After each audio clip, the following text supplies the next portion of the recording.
Hello, my friends. How are you today? I don't know why I talk like that at the beginning of lives. I think it's performance anxiety. No, not really. I have to come up with a good saying. Maybe you have one, by the way, that you use that works really well. I probably need to create like an intro and outro for these live streams, not unlike we do for podcasts, right? All right, so today I would like to chat with you about the number one thing that conscious CEOs need to embrace in order to make their next quantum money leap. And this is on the heels of me running a bit of an experiment for the last 30 days and really trying to crack the code of what makes people stay under five-figure months for an extended period of time. Why does that happen? Why, when people have magical gifts and they're really amazing and tons of people are engaged with them and think they're the greatest thing since sliced bread, what is happening for them? And there's a lot of things, and I'll unpack that over time. I have a lot of people that, interestingly, all my business programs are for like 7 and 8 figure CEOs, but I have a lot of people that haven't crossed that 5-figure month yet. And that's okay, right? And it's not everyone's goal. But what I will say is that there are certain things that need to happen, and most of it's energetic. And I know we all know that. But regardless of where we're at in life, in our business, I should say, when we haven't embraced this one thing, again, this is literally across the board, even if it's unconscious, we want to at least check where our loyalty is lying as far as where our energy goes. Because where our attention goes becomes our intention, right? So one of the things I see with conscious CEOs, and I went through the same thing years ago when I started my healing company. I didn't want to outperform the people in my local area that had clearly established themselves as the go-to Reiki master or the go-to, I don't know, intuitive channeling coach or whatever it was. And all of them had taken a very linear path, and that's just not my nature. So I charged above what other people did, which was a pretty ballsy move, right? Looking back on it.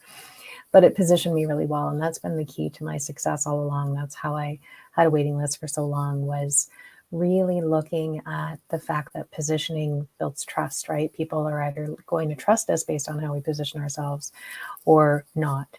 And the assumption people made way back in the day was that, well, if she can charge these rates, she must be really good at what she did. So it soon became a reality that I had this waiting list. And that was obviously many, many years ago. That was before social media.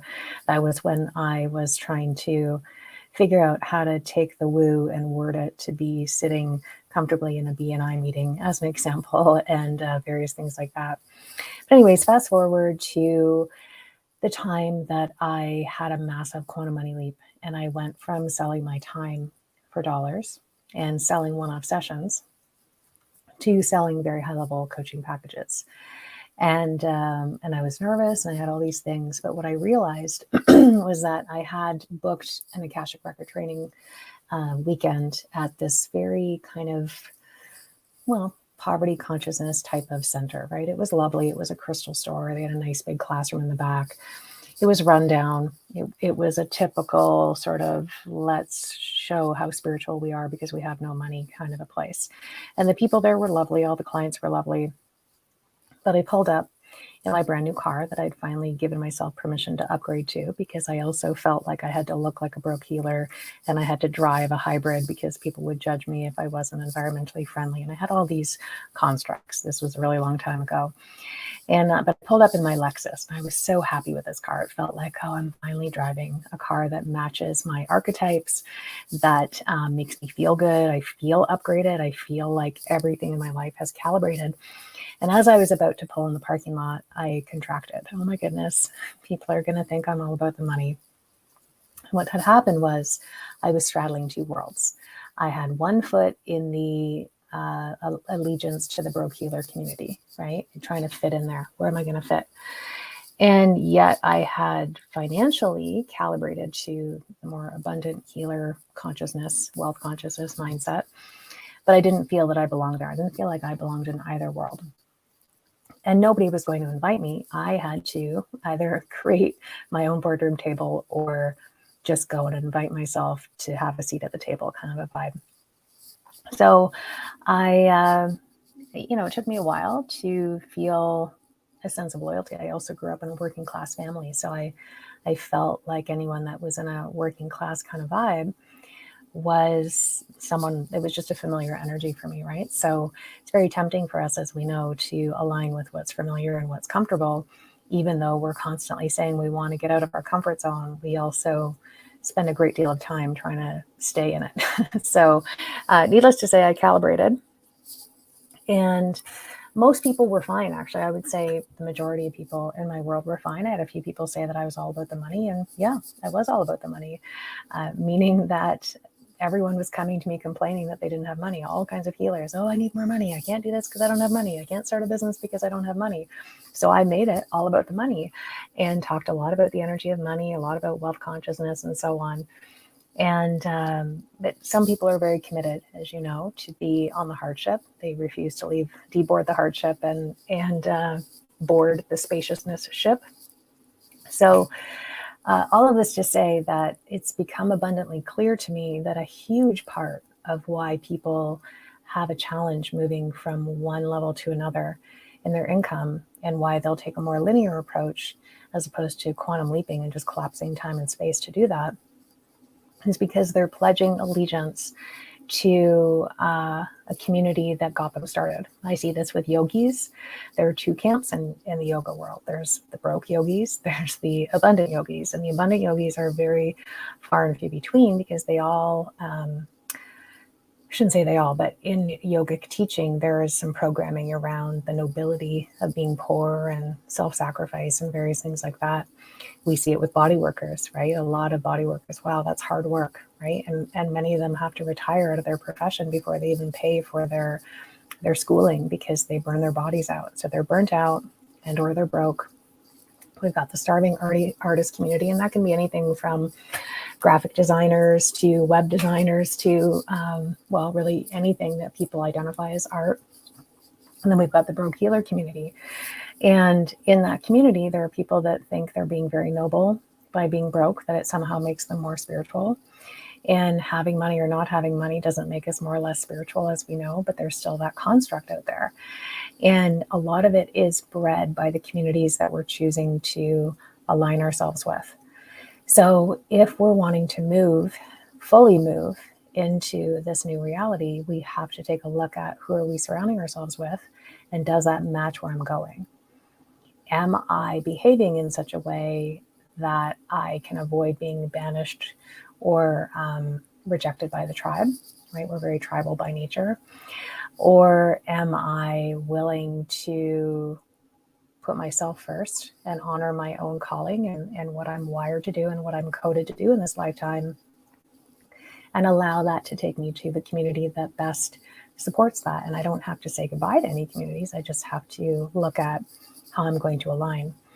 So I preface all of this because that's the first thing I'm going to invite you to check in on, is where might there even be just little tiny remnants of you that still have allegiance to the corporate world. If you left the corporate world even 20 years ago, you might still have a little bit of corporate programming, i.e. the need to have meetings all the time, because Lord knows, corporate world loves their meetings. They love to have meetings about the meetings they're having, the meetings they're going to have, whether they should still have as many meetings. We're going to have some subcommittees.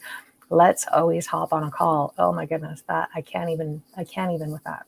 But point is that is a simple thing that actually slows down business growth.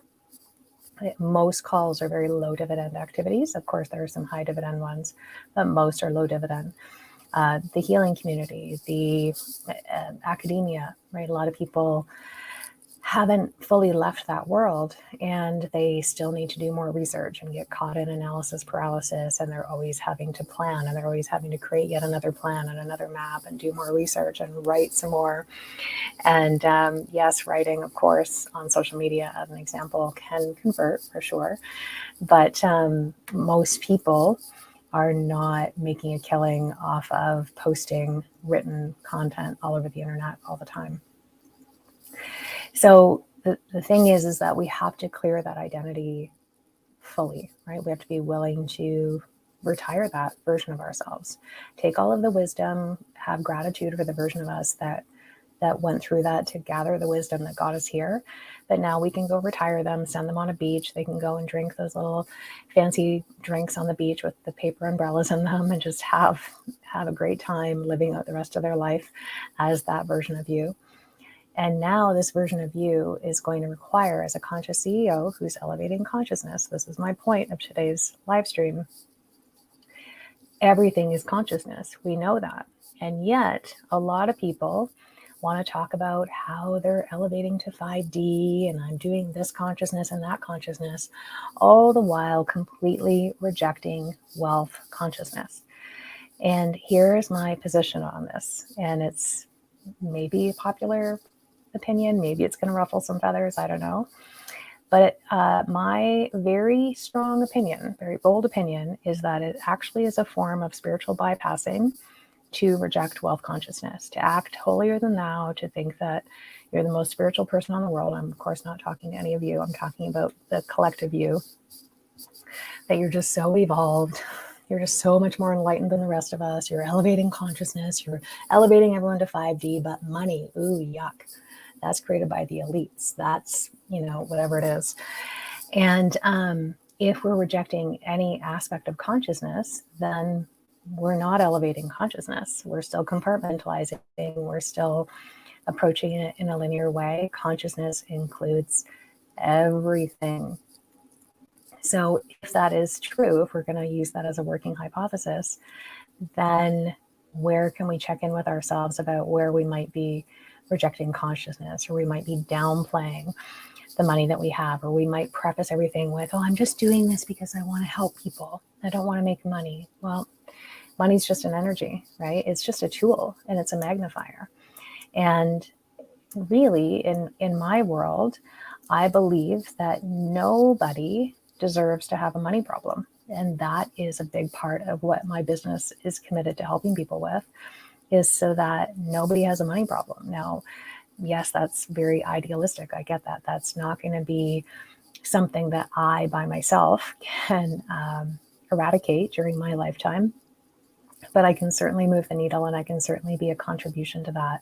And the more people we activate to be in alignment with all consciousness, no rejecting of any consciousness, right? Then that ripples out. So in the spirit of that, well, first of all, I'd love to hear your thoughts on this, because I know that that might be a refreshing statement to some people and very triggering to other people. But I'd love to hear in the comments what that's bringing up, what you're noticing, etc. And then, because as I mentioned, I want as many people to be financially fortified as possible. I can tell you that I've led very differently over the last 2 years because I don't have to worry about money. I've built my wealth. I still allow money in because that's just part of my journey. It's literally built in. It's what I'm coded for. I'm literally coded to do this in my lifetime, to help people expand their wealth consciousness. But anyways, I wasn't leading from my root chakra, right? I was able to lead from a fully embodied, fully expressed place, because I didn't have to worry about losing business if I said things that pissed people off over the last 2 years. I was able to make some bold moves. I was able to just focus on service. Yesterday, I had an amazing call with a former client who I'm inviting in to be a preferred vendor for the Podcast Connector. And we were chatting, and I was presenting to her this thing that I'm creating, right, with the Podcast Connector, this community project that I'm working on. And we were laughing because she had wanted to create that. And then, of course, I'm propositioning this to her and asking her if she wants to be a part of it. And I'm going to tell you how many times we talked about money. We're both established leaders, right? We both have a significant amount of income through our businesses. We talked about money 0 times. That was not even remotely on the agenda. A lot of people, and there's nothing wrong with that, but when you get to a certain level in business, it's not even about, oh, can we partner? Let's see how much money we can make together. Let's see how many clients we can get and gotcha it and get it and trap and pursue and whatever. None of that conversation happens with conscious CEOs, especially when they're not bypassing the wealth consciousness piece. It doesn't need to be a part of the conversation. It's not unwelcome in the conversation, but the projects then become about what's of high service to our communities? How can we elevate consciousness even more? How can we exponentialize the volume of compound leaders that are required on this planet to move us through these times? That's where it starts. It's already assumed that, of course, it's going to be abundant for everyone because that's baked in when we're operating from full consciousness and we're not rejecting anything. But we literally didn't talk about it once. In my business, with my COO and the rest of my team, we don't talk about money. Like literally no talk about money. Well, I shouldn't say that. We talk about money if there's a default payment or something like that. And my team, maybe it's happened a few times and my team wants to know how to handle something. That's about the only time we talk about money. Or if it's time to renew a certain service and my team might say to me, I don't know that it's really worth us renewing this particular automation or whatever it is. But we don't talk about income goals. We don't talk about how much money we make every month. We don't talk about how to create any new cash injections or anything like that. There's nothing wrong with those conversations. My point is that we don't even need to be there. The business is designed to have a certain amount of recurring income. We know what we're going to do to generate income, but we never even when we run challenges and stuff, we don't focus on how much money we're going to make. It's never part of the plan. The plan is, how many people do we want to get in here? How many people do we want to serve? How do we want to design it? What do we want the branding to look like?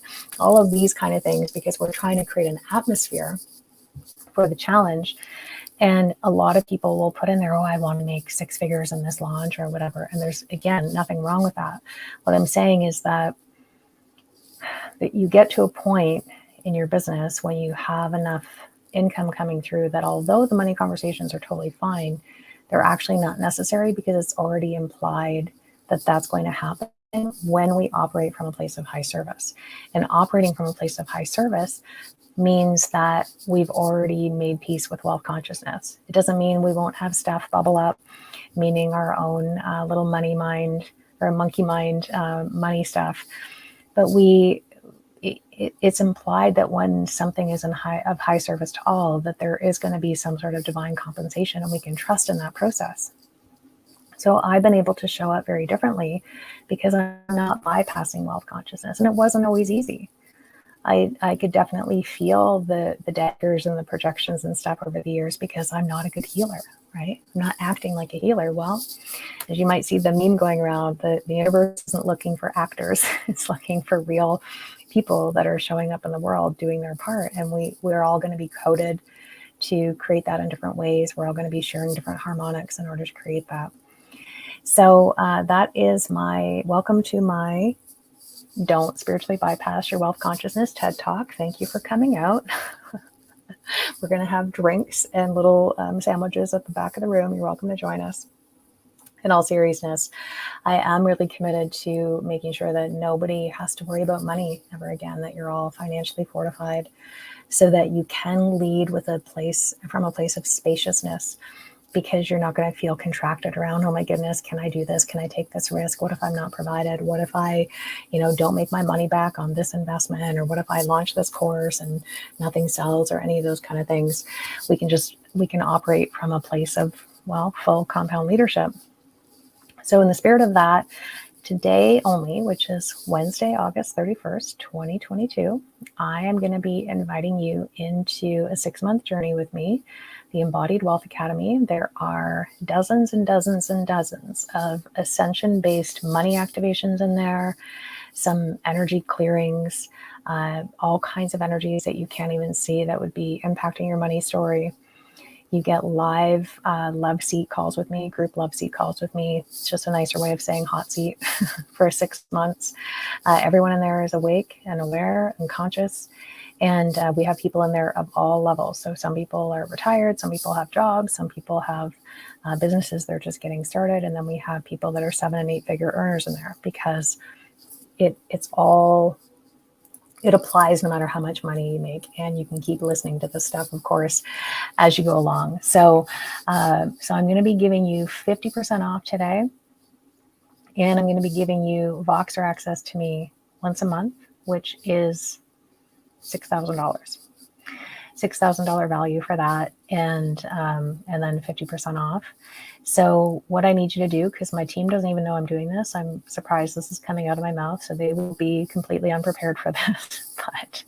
But what I will do is, if you can message me, private message me, or even drop something in the chat, in the comments, I should say, about wanting to receive information about this, then I will get this to you. But I can assure you that the savings and the bonuses alone are going to far exceed what you're investing in this.